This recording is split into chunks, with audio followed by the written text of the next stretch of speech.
Монгол адууныхаа үндэс угсаа уламжлалт байдал ёс чанарын талаар ийм сайхан юм зохион байгуулж байгаа юм байна. Энэнд одоо бас маш их талархаж байна. Ер нь ингээ Монгол адуу гэдгийг одоо ингээд устдчих юм болов.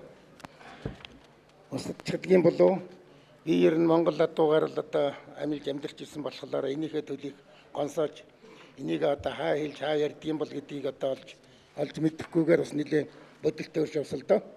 Тэгсэн харин одоо өнөөдөр ийм сайхан холбоо байгуулагдаж олон түмний цуглуулаад санал хүсэлтийг аваад цаашид Монгол адуугаа үрдсэн өржүүлэх, уралдах чанарын сайжруулах, уламжлалт байдлыг хадгалахын төлөө одоо ингэж ярьж байгаа явдал бол одоо яг цагаан олчихсан юу байхгүй юу.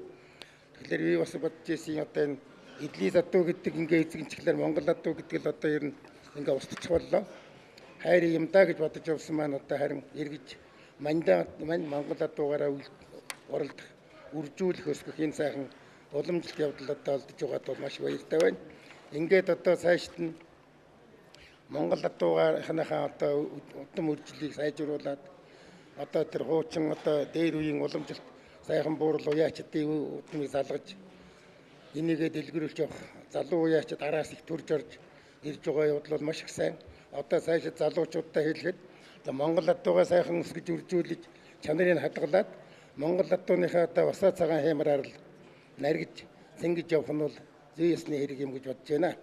За ингээд хорон цугларсан та бүгдтэй энэ сайхан хорл хийлээ зөвлөгөөн болж энийхээ бүх юмыг одоо ойлгож мэдцгаалаа.